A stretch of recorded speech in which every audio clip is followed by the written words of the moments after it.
Oke, selamat siang semuanya. Saya sehari-hari tentunya berkecimpung dengan hal-hal yang terkait dengan gizi. Jadi, walaupun situasi pandemi ini, kebetulan saya ada klinik, ya klinik gizi ibu dan anak. Saya melihat trennya justru semakin banyak yang datang, semakin banyak yang peduli dengan gizi ini. Mungkin saat ini menyadarkan semua orang bahwa untuk kita sehat itu sebetulnya tidak perlu mahal, tapi makan yang benar, ya. Kalau kita berbicara gizi, kita berbicara tentang sesuatu yang esensial dalam kehidupan kita. Bahan baku untuk hidup yang berkualitas. Jadi kalau kita makan, cukup kita kenyang saja. Tetapi yang dikatakan gizi itu adalah makanan yang berkualitas. Makanan yang memberikan efek yang baik bagi tubuh kita.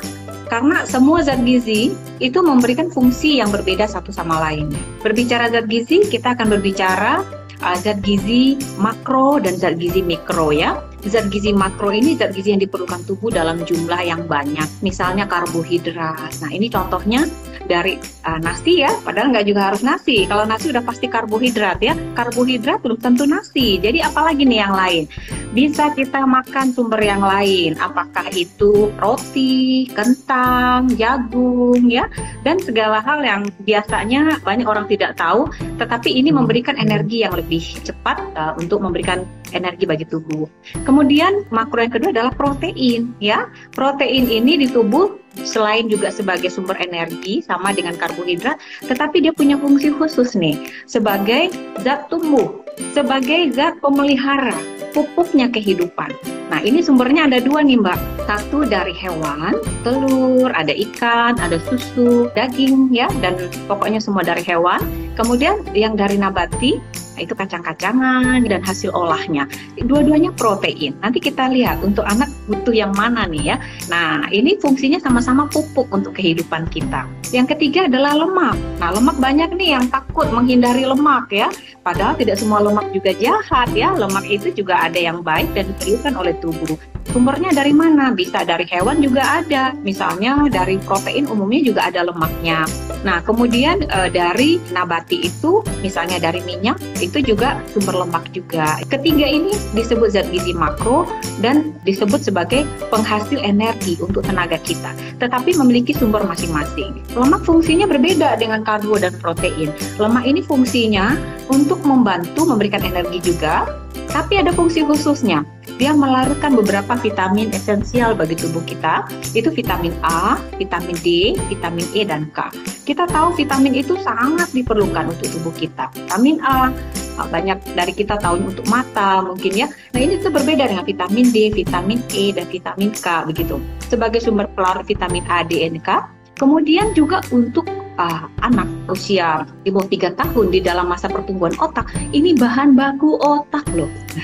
Lemak ini bahan baku otaknya. Jadi jangan takut lemak. Untuk pertumbuhan sel otak ini lemaknya sangat tinggi ya. Kebutuhan tertinggi itu pada pertumbuhan otak. Itu jadi mereka ada fungsi. Kemudian ada zat gizi mikro. Nah, zat gizi mikro ini vitamin dan mineral. Ya, bedanya dengan zat gizi makro, mikro ini tidak memberikan energi.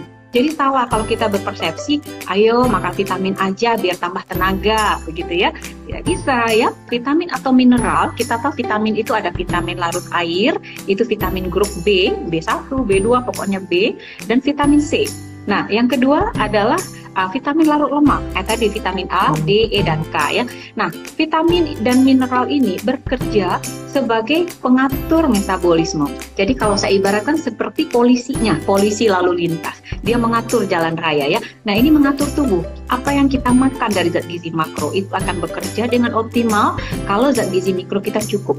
Jadi diperlukan tubuh dalam jumlah yang kecil, tetapi dia sangat penting sekali terpenuhi. Misalnya nih, zat besi, kekurangan zat besi ya.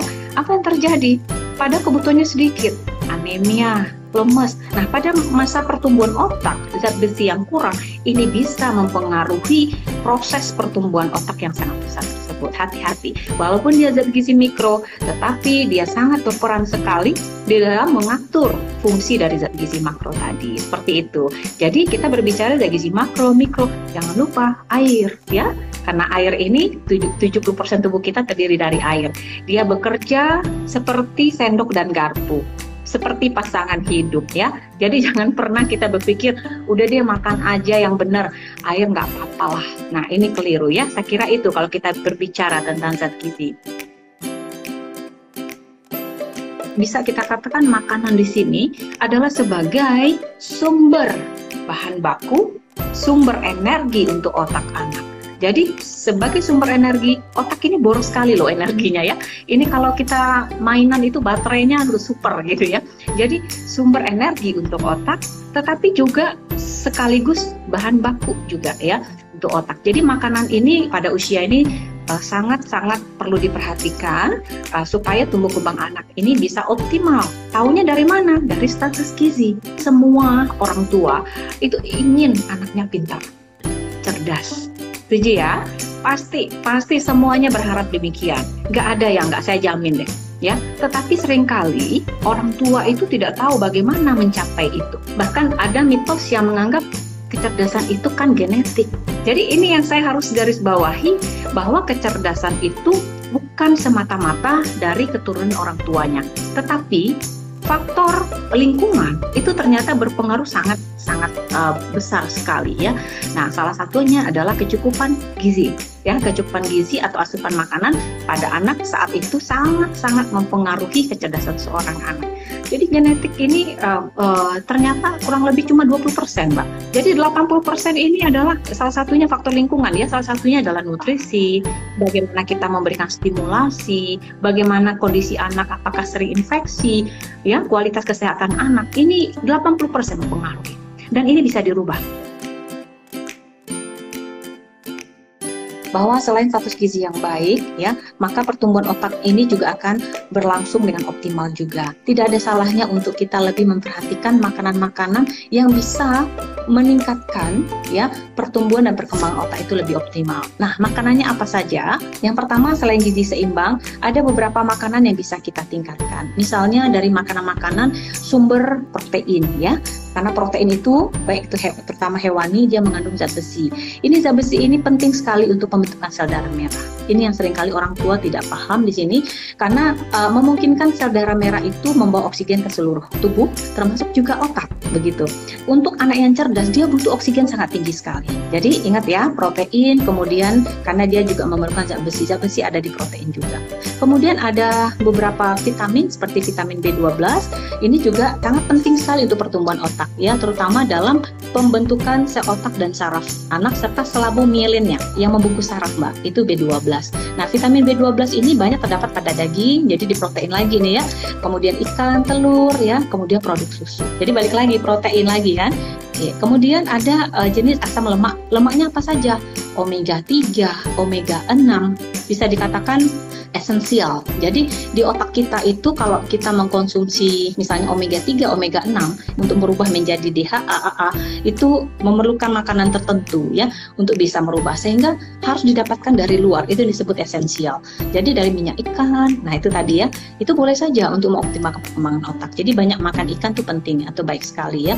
Beberapa zat gizi yang lain itu misalnya mineral tadi ya, selain ada zat besi juga zinc, dan beberapa itu banyak juga terdapat dalam protein dan sayuran.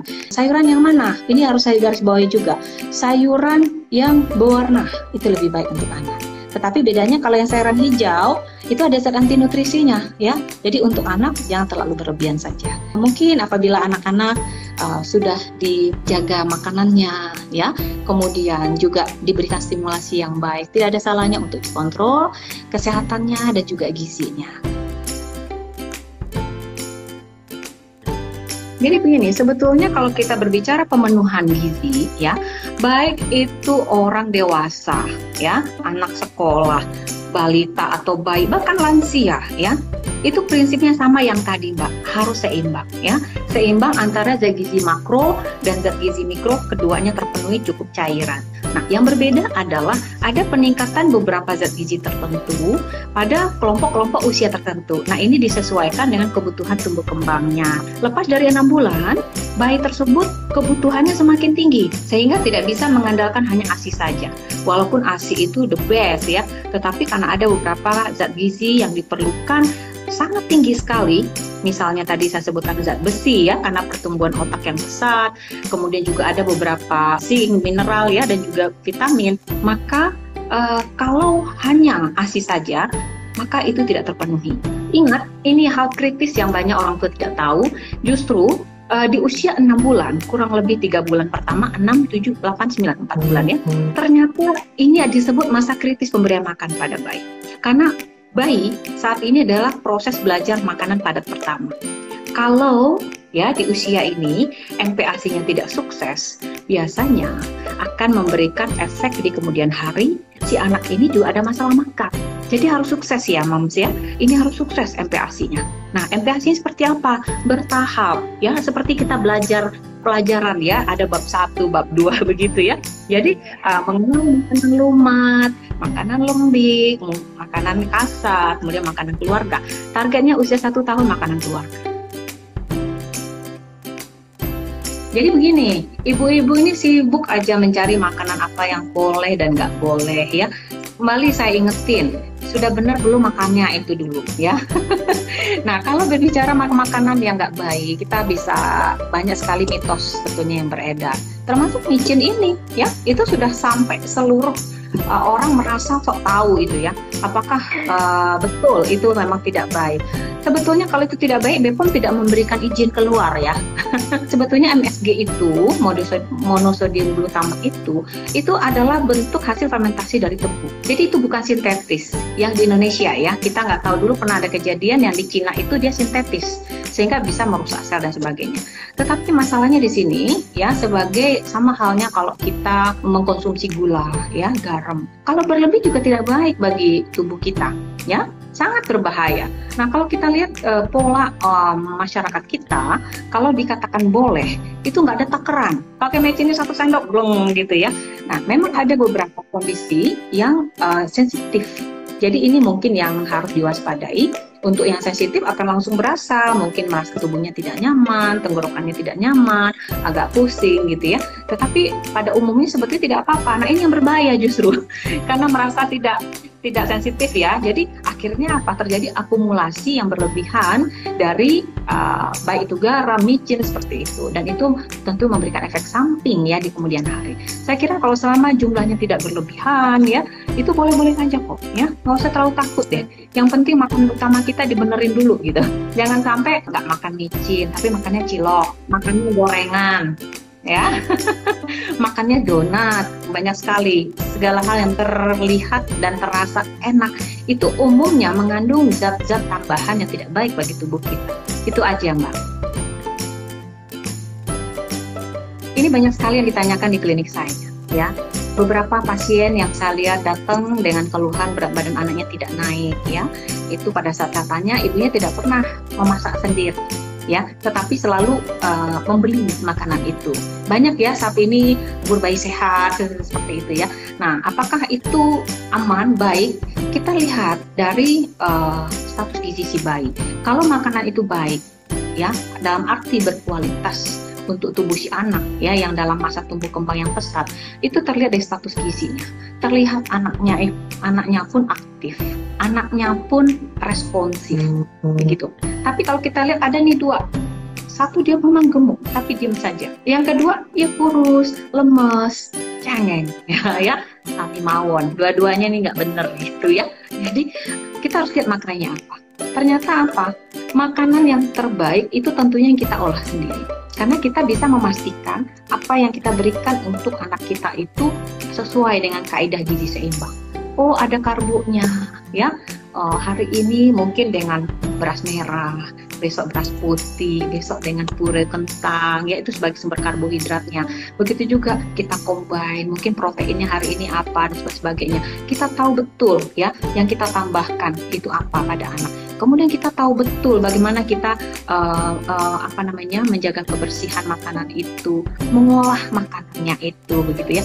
Nah, tetapi memang ini tidak mudah, Mbak. Tidak mudah ya. Banyak ibu-ibu yang karena proses, tidak semua ibu itu punya talent ya, belajar menyediakan makanan untuk bayinya itu dengan mudah begitu ya. Sehingga banyak yang putus asa, apalagi kalau anaknya tiba-tiba menolak begitu. Wah, besok aku nggak mau bikin lagi deh, capek doang. udah masaknya 5 jam, tapi anaknya makan cuma 2 sendok, besok kapok begitu ya. Itu jarang sekali, ini suatu challenge juga bagi orang tua. Seperti itu paling bagus, Mbak. Nah, tetapi di dalam hasil penelitian, karena banyak bayi-bayi yang banyak juga yang kurang dari masakan yang ibunya sendiri buat gitu ya. Kenapa? Oh, ternyata karena ibunya itu masak ala kadarnya. Yang penting anakku nggak sakit. Udahlah campur. Terus setiap hari itu lagi. Jadi banyak nih kekurangan gizi, baik itu makronya maupun mikronya. Sehingga penelitian ini melihat pada makanan-makanan instan, tetapi yang makanan instan yang memang ada di POM-nya ya, yang sudah memang tersertifikasi ya, produknya ini bagus gitu. Ini ternyata hasilnya lebih baik. Nah loh, lebih baik kenapa? Karena dipastikan semua zat gizinya itu ada di sana. Ya, ada di sana, tidak perlu, karena kalau ibu mungkin mengolahnya mungkin nggak benar, terlalu overcook misalnya, ya banyak zat gizi yang hilang. Kalau ini kan tidak, ini yang dari industrial ini ternyata sesuai, sehingga zat gizi bisa diasup anak dengan optimal, sehingga banyak yang terbantu, jadi perbaikan gizinya. Jadi ini juga baik, Mbak, asalkan pastikan makanan-makanan MPASI itu memang yang baik ya, yang memang ada di POM-nya, sudah dites betul ya kualitas produknya, itu boleh aja. Tetapi kelemahannya apa? Mungkin variasinya kurang begitu kan? Dan ibu tidak bisa kreatif untuk menyajikan makanan-makanan yang ibu ingin berikan pada anak. Jadi saya kira bisa dikombin dua hal itu ya. Dengan catatan kalau ibu ingin menyajikan sendiri masakan untuk anaknya, pastikan ibu punya pengetahuan ya, bagaimana menyiapkan makanan untuk anak dari sisi bahan bakunya, pengolahannya, dan cara penyajian atau memberikan makan pada anaknya. Itu saya kira itu nilainya 100, lebih keren. Nah, berbicara suplemen, ini adalah tambahan, sifatnya tambahan, tidak yang utama. Jadi kita harus lihat anak kita harus mengenal betul apa yang diperlukan anak kita. Selama anak itu sehat, nah ini kita lihat dari status gizinya ya. Status gizi pada anak itu kita lihat berat badannya dibanding usianya normal nggak, tinggi badannya dibanding usianya normal nggak. Ada loh anak kelihatannya beratnya bagus gitu ya, nggak pernah dicek tinggi badannya, ternyata dia lebih pendek. Nah ini belum oke gitu ya. Jadi harus berat badan di umur, kemudian tinggi badan juga dibanding umur. Lihat di grafik tumbuh kembangnya, statusnya ada di mana. Itu sudah bisa memberikan gambaran bahwa anak kita itu dalam kondisi yang tumbuh kembangnya optimal ya. Nah anak yang seperti ini artinya makanan yang moms berikan itu sudah memenuhi kebutuhannya. Jadi untuk apa ditambah lagi? Nggak perlu ya. Suplemen ini umumnya banyak berasal dari zat gizi mikro, kecuali tadi yang asam lemak tadi ya, zat gizi mikro. Ingat ya, vitamin maupun mineral dibutuhkan tubuh dalam jumlah yang sangat kecil sekali. Sehingga sudah terpenuhi. Mau cari vitamin C, itu ada di buah-buahan, jeruk, jambu biji, pepaya ya. Jadi kalau dia udah makan itu ya udah terpenuhi begitu. Lalu mau cari apa lagi? Oh, misalnya minyak ikan tadi ya. Itu sudah ada kalau dia senang makan ikan ya. Kecukupan lemaknya terpenuhi. Itu juga udah terpenuhi. Jadi saya kira suplemen itu dibutuhkan untuk anak-anak dengan kondisi khusus. Misalnya kurus karena nggak mau makan, udah pasti kan intake-nya kurang gitu ya, sehingga anak seperti ini kita perbaiki polanya dengan kondisi yang makannya juga sedikit, tetapi kita perlu bantu nih untuk mengatur metabolismenya, memberikan booster energi yang diperlukan. Nah mungkin kondisi seperti ini bisa kita berikan suplemen.